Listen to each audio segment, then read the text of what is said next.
सुखदेव जी ने कहा राजन, अब हम तुम्हें वो कथा श्रवण कराएंगे जिसमें अत्यधिक शंका का विषय है।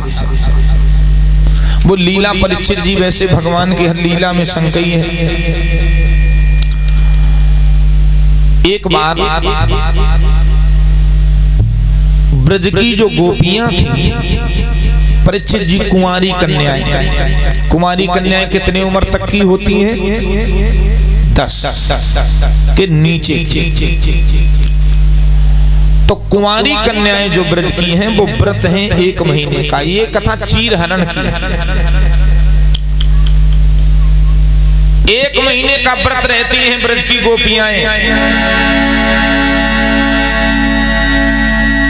हेमंत प्रथमे मास नंद ब्रज कुमारिका चेरम विश्वम्भुजाना कात्यायनम अर्चनम व्रतम। कात्यायनी मैया का व्रत है 1 महीने का। ये वृंदावन की देवी हैं जिनका नाम कात्यायनी है। तो गोपियां जो हैं 1 महीने का व्रत रही। कात्यायनी मैया से मांगती क्या है कि हे मैया, कात्यायनी महायोगिन धीश्वरी नंद गोप सुतम देवीं पद्मे कुरुते नमः। कात्यायनी मैया से मांगती है, मैया नंद गोप सुतम पति में कुरुते नमः, हम आपका व्रत हैं, इसके फल स्वरूप आप हमें यदि दें तो श्याम सुंदर जैसे हमें वर मिले, कन्हैया जैसे पति मिले। ये गोपियां कहती हैं। हेमंत ऋतु में कितनी होती हैं? 6। हेमंत, ग्रीष्म, वर्षा, शरद, शिशिर, हेमंत और बसंत।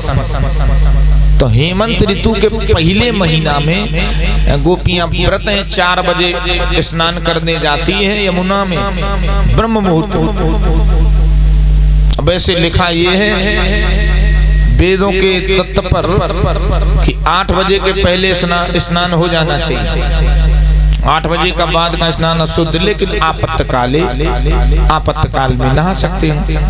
हाँ, शरीर में कोई विकार हो गए तो आप जरूरी नहीं कि 8 बजे पहले नहाएं, लेकिन शुद्ध स्नान 8 के पहले।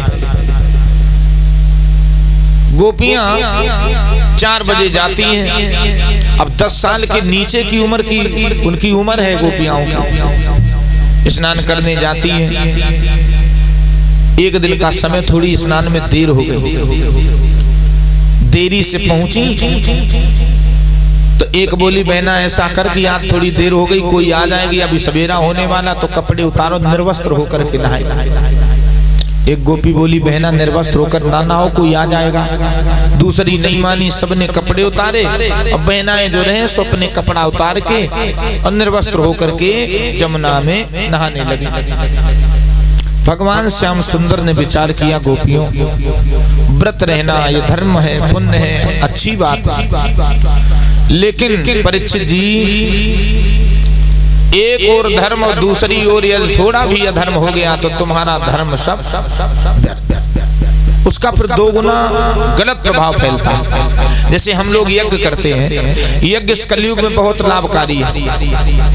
हाँ, लेकिन यज्ञ में अगर त्रुटि गलती हो जाए तो फिर यही यज्ञ पुरुष भगवान 2 गुना शत्रु के समान है, 2 गुना आपके घर में भी ये दुष्प्रभाव फैलाएंगे। इसीलिए क्षमा मांगते हैं, मंत्रहीनम क्रियाहीनम। क्षमा मांगने से गलती नहीं रहती।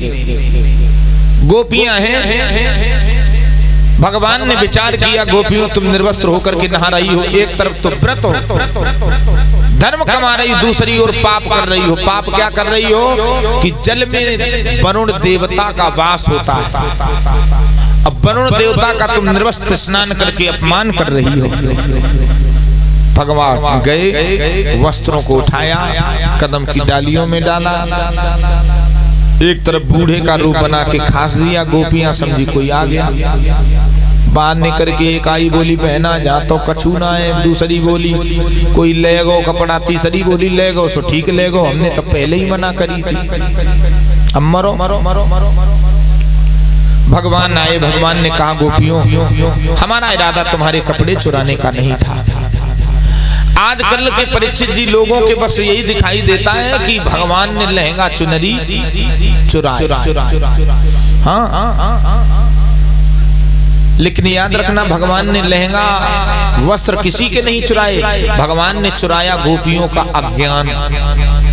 गोपियों से कहा गोपियों तुम व्रत हो, दूसरी ओर पाप कर रही हो, जल के देवता वरुण का अपमान कर रही हो, ये धर्म नहीं दो गुना अधर्म है। गोपियों ने वरुण भगवान से क्षमा मांगी। तो गोपियों के अंदर जो अज्ञान था वो नहीं जानती थी कि हम अपमान कर रही हैं या क्या कर रही हैं, यही इस अज्ञान को भगवान ने चुराया, किसी के लहंगा चुनरी नहीं चुराया। लेकिन कोई बात नहीं, कलयुग का आदमी कुछ भी दिमाग लगाए, उसके लिए भी उपाय। भाई भागवत जी को पढ़ो तो उसमें सब स्पष्ट समझ में आएगा।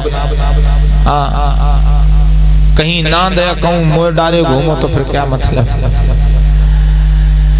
देखो सीधा तरीका, यदि आप भगवान को भगवान मानते हो, भगवान को यदि आप भगवान मानते हो तो फिर समर्थ को नहीं दोष गोसाई। अगर भगवान मानते हो कि भगवान कन्हैया भगवान उन्होंने हमें बनाया, अब फिर मान लो कपड़े चुरा भी लिए तो जिसने बनाया है उसी ने चुरा लिए, तो फिर क्या हमारा गया।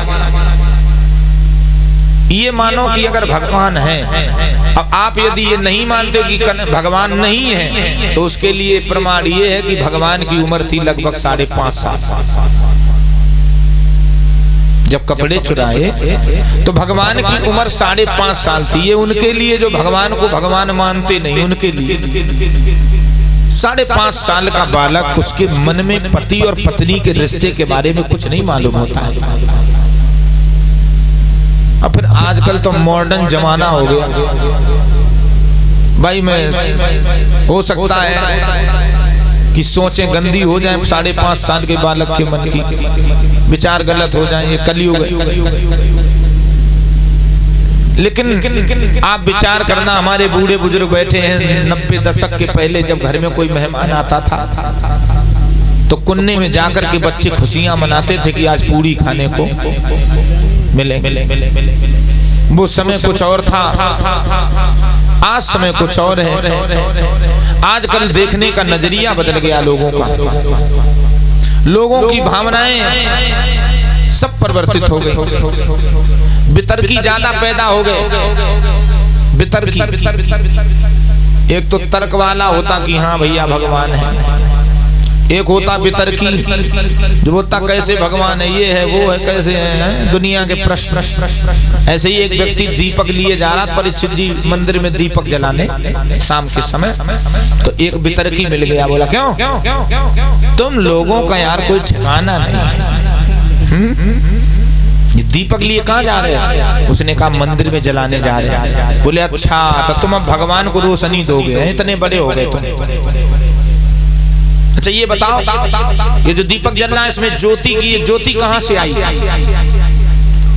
अब परीक्षित जी ज्योति ये कहाँ से आई? माचिस की तिल्ली से आई। भाई माचिस जलाई उसी से आई। अब कह दो माचिस की तिल्ली से, तो वो ये पूछेगा कि माचिस की तिल्ली में कहाँ से आई। अब कहाँ का तो अंत ही नहीं, कहाँ का अंत नहीं है। तो उस व्यक्ति ने फूंक मार के दीपक बुझा दिया।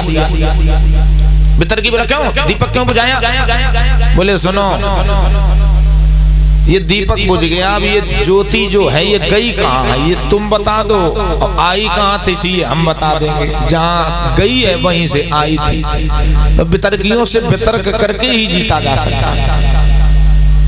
लेकिन हमारे समझदार होने चाहिए, हमें समझना चाहिए कि भगवान 5.5 वर्ष के बालक के मन में बुरी भावनाएं नहीं हो सकती हैं। हाँ, आगे आने वाला जो समय वो बड़ा गलत। 4 चरण में कलयुग बांटा गया और सबके 4-4 क्रमशः चरण थे। तो अभी तो देखा आपने कि बहन भाई के भी रिश्ते में कहीं गलत विचार आ गए। आगे आने वाला जो समय है इससे भी भयानक होगा। इसलिए सदैव अपनी बुद्धि को, अपने भोजन को सुधारें ताकि हमारी ये बुद्धि संयमी बनी रहे, विचलित ना हो।